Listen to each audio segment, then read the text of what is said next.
आज है 15 फरवरी 2024 दिन गुरुवार। Welcome back to clean news UP. चलिए देखते हैं उत्तर प्रदेश की 25 फटाफट बड़ी खबरों को।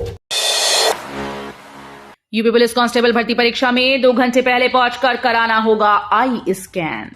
उत्तर प्रदेश पुलिस भर्ती बोर्ड की ओर से 17 और 18 फरवरी को आयोजित पुलिस भर्ती परीक्षा में गोरखपुर जिले के 47 केंद्रों पर 1,03,088 अभ्यर्थी परीक्षा देंगे।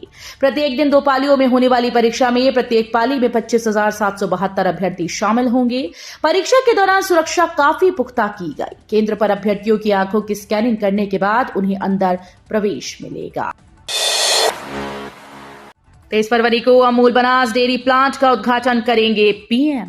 पिंडरा में अमूल बनास डेयरी प्लांट का उद्घाटन 23 फरवरी को प्रधानमंत्री नरेंद्र मोदी करेंगे। समारोह में मुख्यमंत्री योगी आदित्यनाथ व राज्यपाल आनंदीबेन पटेल के अलावा वाराणसी समेत पूर्वांचल के 1 लाख से अधिक गौपालक और किसानों की मौजूदगी रहेगी। अयोध्या में मार्च तक सौर ऊर्जा से 2 लाख यूनिट रोज बिजली का होगा उत्पादन। अयोध्या में रामपुर हरवारा के सराय राशि गांव में पिछले वर्ष स्थापित सोलर पावर प्लांट से अब बिजली का उत्पादन होने लगा है। अयोध्या धाम से निकट 165 एकड़ में बने सोलर पावर प्लांट पर एनटीपीसी ने काम शुरू कर दिया है।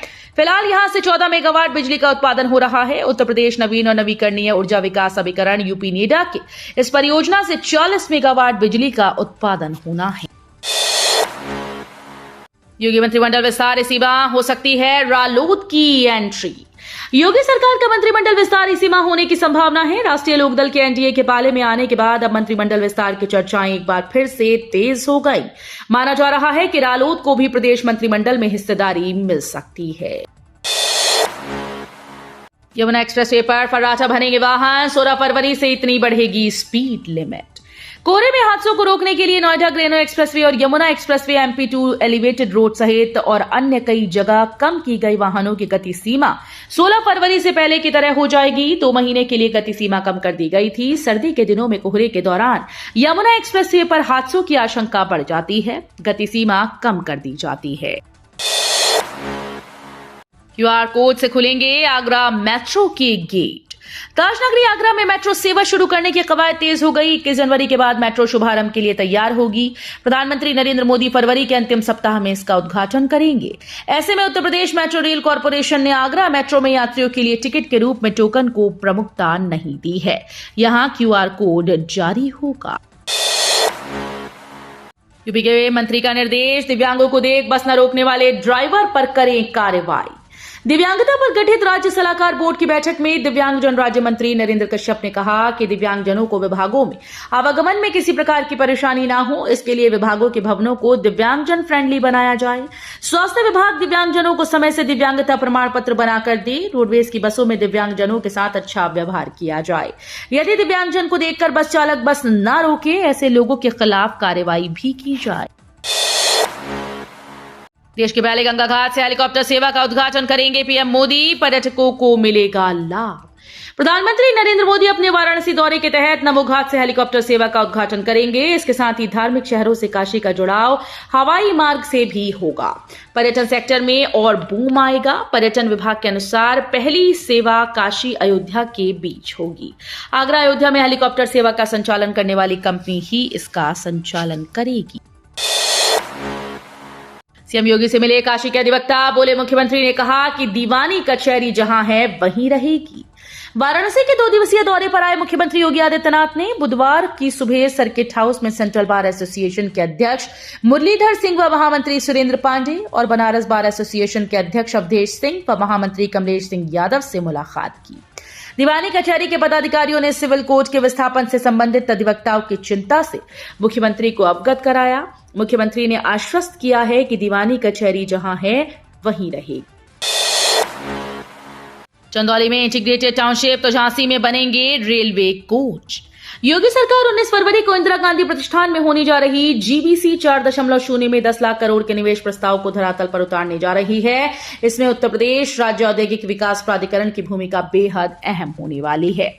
जीबीसी के लिए तय लक्ष्य का करीब 15% निवेश यूपी सीडा के माध्यम से जमीन पर उतरने वाला है। इसमें कई ऐसे बड़े प्रोजेक्ट शामिल हैं जिनके धरातल पर उतरने से जिलों की तस्वीर और तकदीर बदल जाएगी। चुनाव में जनता भाजपा को सिखाएगी सबक, अखिलेश बोले। अखिलेश यादव बोले, भाजपा किसान हित की बात करती है लेकिन एमएसपी पर कानून बनाने की बात नहीं करती। एमएसपी पर कानून बना दिया जाए तो किसानों को लाभ होगा। भाजपा का किसानों की आय दुगना करने का दावा खोखला साबित हुआ। कहा कि लोकसभा चुनाव में प्रदेश की 50 से अधिक सीटों पर समाजवादी पार्टी जीत हासिल करेगी। यूपी डिफेंस इंडस्ट्रियल कॉरिडोर व ईवी चार्जिंग स्टेशन का भव्य स्टॉल पेश करेगा बदलाव की तस्वीर। उत्तर प्रदेश की योगी सरकार ग्राउंड ब्रेकिंग सेरेमनी 4.0 के जरिए नया इतिहास रचने जा रही है। लखनऊ स्थित इंदिरा गांधी प्रतिष्ठान में 19 से 21 फरवरी के मध्य आयोजित होने जा रहे जीबीसी 4 के जरिए योगी सरकार 10 लाख करोड़ रुपए के प्रोजेक्ट्स को धरातल पर उतारने जा रही है। 91,000 करोड़ के साथ आईटी परियोजनाएं तैयार, पीएम मोदी करेंगे शुभारंभ, खुलेंगे 81,424 रोजगार के अवसर। आईटी और इलेक्ट्रॉनिक सेक्टर भी भूमि पूजन समारोह में बड़ी भूमिका निभाएगा। करीब 91,000 करोड़ का निवेश इसी सेक्टर में होगा। 19 फरवरी को पीएम मोदी आईटी व इलेक्ट्रॉनिक्स के साथ मेगा परियोजनाओं का शुभारंभ करेंगे। इसमें 91,456 करोड़ रुपए का निवेश प्रस्तावित है। इससे 81,424 व्यक्तियों के लिए रोजगार के अवसरों का सृजन होगा। आईटी व आईटीएस विभाग के मुताबिक बड़े निवेशों में नोएडा डेटा सेंटर पार्क भी शामिल है। किसान आंदोलन पर मायावती की प्रतिक्रिया, सरकार को दी ये सलाह। बसपा सुप्रीमो मायावती ने किसान आंदोलन पर प्रतिक्रिया दी है। मायावती ने बुधवार को एक्स हैंडल पर पोस्ट करते हुए लिखा कि अपने भारत को अन्न के मामले में आत्मनिर्भर बनाने वाले मेहनतकश किसानों की जो मांगे हैं, सरकार उन्हें गंभीरता से ले और उन पर सहानुभूतिपूर्वक विचार कर उनका समय से समुचित समाधान करे, ताकि अन्नदाता किसानों को अपनी मांगों के समर्थन में बार बार आंदोलन के लिए मजबूर न होना पड़े। चेक से हाउस टैक्स जमा करने वालों को अब करना होगा ये काम। चेक से हाउस टैक्स जमा करने के लिए भवन स्वामियों को अब इसके साथ ही घोषणा पत्र भी देना होगा, जिसमें लोगों को लिखकर देना होगा कि वो जो चेक जमा कर रहे हैं वो बाउंस नहीं होगा। बाउंस होने पर नगर निगम कानूनी कार्रवाई के लिए स्वतंत्र होगा। नगर निगम के मुख्य कर निर्धारण अधिकारी अंबी बिष्ट ने इस मामले में आदेश जारी कर दिए हैं। ड्रामा कर रहे हैं स्वामी प्रसाद मौर्य, इस्तीफे पर ओपी राजभर का तंज। समाजवादी पार्टी के राष्ट्रीय महासचिव पद से स्वामी प्रसाद मौर्य के इस्तीफे को लेकर सुहेलदेव भारतीय समाज पार्टी के अध्यक्ष ओम प्रकाश राजभर ने तंज कसा। राजभर ने कहा कि स्वामी प्रसाद मौर्य को इस्तीफा देना ही था तो एमएलसी पद से देते, लेकिन उन्होंने समाजवादी पार्टी के राष्ट्रीय महासचिव का पद छोड़ा। ये सब उनका और सपा का ड्रामा है। मुस्लिम देश में हिंदू मैजिक, अबुधाबी के बाद इस देश में होगा मंदिर का निर्माण। अबुधाबी में हिंदू मंदिर का निर्माण पूरा करने के बाद बोचा सनवासी अक्षर पुरुषोत्तम स्वामी नारायण संस्था अब एक और बड़ी परियोजना पर काम कर रही है। खाड़ी देश बहरीन में एक भव्य मंदिर बनाने की तैयारी है। बीएपीएस गुजरात के एक पदाधिकारी ने इसकी जानकारी दी। उन्होंने कहा कि बहरीन के शासक ने क्षेत्र में स्वामी नारायण मंदिर के निर्माण के लिए सैद्धांतिक मंजूरी दे दी है। परियोजना के भूमि आवंटन पर काम चल रहा है। 69,000 शिक्षक भर्ती अभ्यर्थियों का सीएम आवास के पास प्रदर्शन। 69,000 शिक्षक भर्ती के अभ्यर्थियों की नाराजगी कम नहीं हो रही। हाईकोर्ट में सरकार की तरफ से ठीक से पैरवी न होने का आरोप लगाते हुए अभ्यर्थियों ने बुधवार को गोल्फ क्लब चौराहे पर प्रदर्शन किया। कुछ देर चले प्रदर्शन के बाद पुलिस ने अभ्यर्थियों को जबरदस्ती बस में बिठाकर इको गार्डन पहुंचा दिया। शिक्षक भर्ती अभ्यर्थी काफी दिनों से इको गार्डन में 6800 पदों पर नियुक्ति के लिए आंदोलन कर रहे हैं। नरेश टिकैत बोले, किसानों का फैसला नहीं करा पाए तो जयंत को होगा नुकसान। 16 को देश में किसान लॉकडाउन।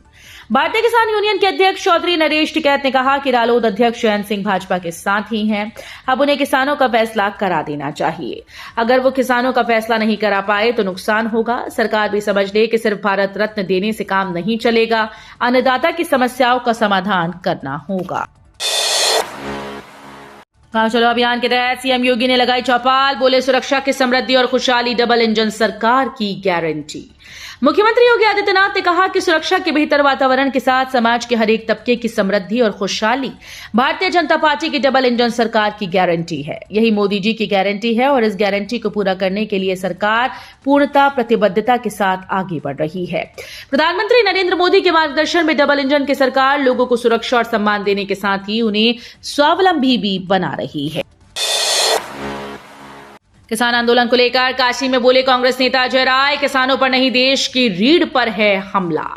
वाराणसी के कांग्रेस कैंप कार्यालय लहुरा वीर पर उत्तर प्रदेश कांग्रेस कमेटी के अध्यक्ष अजय राय ने किसानों के मुद्दे पर प्रेस वार्ता करते हुए कहा कि 700 से ज्यादा किसान 2021 में दिल्ली सीमा पर किसान विरोधी 3 कानून के विरोध में शहीद हुए। तब देश के प्रधानमंत्री नरेंद्र मोदी ने कार्तिक पूर्णिमा के दिन किसानों का आंदोलन ये कहते हुए समाप्त कराया कि मेरी तपस्या में कमी रह गई होगी। कांग्रेस कमेटी के अध्यक्ष ने कहा कि वर्तमान बजट में भी कृषि मद में 2.67% कटौती की गई। लगातार खाद बीज बिजली की महंगाई और कृषि उपकरण पर जीएसटी की लूट से किसानों को कमजोर किया गया है। यूपी के 28 जिलों के लिए बारिश अलर्ट, ओले गिरने के भी आसार। बंगाल की खाड़ी और अरब सागर से आ रही हवाओं के टकराव से प्रदेश के कई जिलों में बारिश हुई। चित्रकूट और अमेठी में ओले गिरे। मौसम विभाग ने प्रयागराज, मिर्जापुर, बांदा समेत 28 जिलों के लिए अलर्ट जारी कर दिया। इन जिलों में हल्की से लेकर सामान्य वर्षा हो सकती है। वाराणसी में 4.0, चुर्क में 9.8, प्रयागराज में 5.1, अयोध्या में 8.0 मिलीमीटर वर्षा हुई। नई पीएम आवास योजना से तय होगी मिडिल क्लास की परिभाषा। प्रधानमंत्री आवास योजना जून 2015 में सभी के लिए आवास के उद्देश्य से शुरू की गई थी। अब इसकी समय सीमा दिसंबर 2024 तक बढ़ा दी गई है। 1 फरवरी को केंद्रीय वित्त मंत्री निर्मला सीतारमण ने अपने अंतरिम बजट भाषण में ऐलान किया था कि मिडिल क्लास के लोगों को किफायती घर मुहैया कराने के लिए केंद्र सरकार एक नई योजना शुरू करेगी। अब इस टाइम में रामलला का दर्शन बंद रहेगा। अयोध्या के राम मंदिर में विराजमान रामलला अब दोपहर में 1 घंटे दर्शन नहीं देंगे। इस दौरान रामलला अब विश्राम करेंगे। राम मंदिर में आने वाली भारी भीड़ के कारण भोर से देर रात तक रामलला अभी दर्शन दे रही हैं। दोपहर में ज्यादातर प्रमुख मंदिर बंद रहते हैं, लेकिन रामलला का मंदिर खुला रहता है। इसे लेकर अयोध्या के संत समाज ने नाराजगी भी जताई थी। अब तय किया गया है कि रामलला के दर्शन अवधि में 16 फरवरी यानी अचला सप्तमी के पर्व से दोपहर 1 घंटे की कटौती हो जाएगी। गांधी परिवार ने यूपी से बांध लिया बस्ता। कांग्रेस के पूर्व अध्यक्ष सोनिया गांधी द्वारा राज्यसभा चुनाव के लिए राजस्थान से नामांकन पत्र दाखिल करने पर बीजेपी ने तंज कसा। बीजेपी प्रवक्ता गौरव भाटिया ने कहा कि कभी कभार गांधी परिवार का गढ़ रहे यूपी से अब इस परिवार ने बस्ता बांध लिया है। कांग्रेस को समझ आ गया है कि आगामी लोकसभा चुनाव में राज्य की 80 सीटों में से कांग्रेस को 0 आएगा। तो ये थी आज की 25 फटाफट बड़ी खबरें। अगर आपको न्यूज पसंद आई हो तो वीडियो को लाइक और शेयर जरूर करें। धन्यवाद।